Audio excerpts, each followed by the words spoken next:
ইসলাম কোথাও কোনো জাতি ভেদাভেদের জন্য আসেনি, কোথাও কাউকে বিভেদ তৈরি করেনি, কোথাও জাতি প্রথা তৈরি করেনি। ইসলাম এসছে মানবের কল্যাণের জন্য, শান্তির দূত হিসাবে এসেছিলেন নবী করিম সাল্লাল্লাহু আলাইহি ওয়াসাল্লাম। তাই বন্ধুরা বলি, আপনারা একটা ভ্রান্ত ধারণায় ইসলাম বা মুসলিম সমাজে যে অত্যাচারগুলো হচ্ছে তাকে প্রশ্রয় দিচ্ছে। সারা ভারতবর্ষ জুড়ে এমনকি সারা বিশ্ব জুড়ে মুসলমানদের কন্ট্রোল করার চেষ্টা করছে। মুসলমান অন্যায়ের প্রতিবাদ সর্বব্যাপীতে ওনাকে আগমন করা হয়েছিল নবী করিম সাল্লাল্লাহু আলাইহি ওয়াসাল্লামকে। তখন এক বর্বর সমাজ, উচ্ছৃঙ্খল সমাজ, তিনি তাকে পরিবর্তন করে শান্তি স্থাপন করেছিলেন। তাই আবারও মনে করিয়ে দিই, এই এসআইআর, এনআরসি, সিএএ এগুলো করে মুসলিমকে বিভাজন করে, তার নামে বাঙালি বিভাজন করে এই গুজরাটি সম্প্রদায় কিছু নেতা যারা দেশকে উচ্ছৃঙ্খল করছে, উচ্ছিন্ন করছে, লুট করছে, তাদের চক্রান্তে তাদের ফাঁদে পা দেবেন না। ইসলাম শান্তির বার্তা দিয়েছেন নবী করিম সাল্লাল্লাহু আলাইহি ওয়াসাল্লাম। আমরা সেই নবীর উম্মত, আমরা সকলে ভাতৃত্ববোধে দেশের সমাজের গঠনে অগ্রণী ভূমিকা গ্রহণ করব। আমাদের মুসলিম সারা কমিটি 1,20,000 জনগণ মুসলিমদের প্রতিনিধিত্ব করে আসছে। 178 বছর আজ মানুষের পরিষেবা দিয়ে গেছে। বিভিন্ন রকম সমস্যা মুসলিমদের মধ্যে অধিকাংশ যেটা কোর্টে আসে না, তারা নিজেরা বসে সমাধান করে না।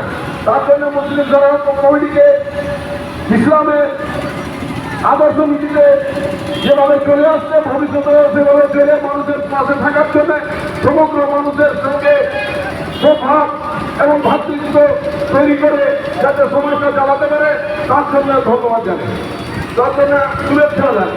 আরেকটা বিশেষ দিন আসছে পর্ব, যেটা ইসলামের নবীর আগমনের 13,000 বছর পূর্ণ হল। এটা আমাদের কাছে সবচেয়ে গর্বের যে আমরা হযরত মুহাম্মদ সাল্লাল্লাহু আলাইহি ওয়াসাল্লামের 13,000 বছরের উপর আমরা রয়েছি। আমাদের তারা যাতে এই ভারতবর্ষ আরো সুসংগঠিত হয়, আমাদের তারা যাতে আমাদের এলাকায় হিন্দু, মুসলিম, খ্রিস্টান বিভিন্ন জাতিদের মধ্যে ঐক্যতা আরো সুদৃঢ় হয়, তার জন্য আমরা আমাদের দিক থেকে অঙ্গীকারবদ্ধ এবং আমরা আমাদের কর্তব্য পালনে অঙ্গীকারবদ্ধ রয়েছি। এই বলে সবাইকে নবী দিবসের শুভেচ্ছা জানিয়ে আমি আমার সংক্ষিপ্ত বক্তব্য এখানে শেষ করলাম। আসসালামু আলাইকুম।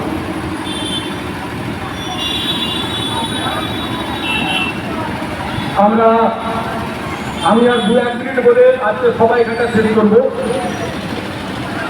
আপনারা জানেন আজকের এই বিশ্ব মানবতার প্রতি হযরত মুহাম্মদ সাল্লাল্লাহু আলাইহি ওয়াসাল্লাম ওনার আগমনের দিন, এই দিনটাকে সামনে রেখে প্রতি বছরের ন্যায় এবছরও কাফি মুসলিম খেলা কমিটির ব্যবস্থাপনায় বিশ্ব নবী দিবস উদযাপন আমরা করছি। আমরা জানি হযরত মুহাম্মদ সাল্লাল্লাহু আলাইহি ওয়াসাল্লাম শুধু একটা সম্প্রদায়ের নবী নন, সমগ্র পৃথিবী মানবতার প্রতি যেনাকে আজকের এই আধুনিক যুগে আপনারা গুগলে সার্চ করলে মানবতার প্রতীক যদি খোঁজেন তাহলে হযরত মুহাম্মদ সাল্লাল্লাহু আলাইহি ওয়াসাল্লামের নাম আপনারা পাবেন। ওনার আদর্শকে পাথেয় করে বিশেষ করে মুসলিম সম্প্রদায় সারা বিশ্বে আজকের দিনটিতে বিশ্ব নবী দিবস উদযাপন করে চলেছে।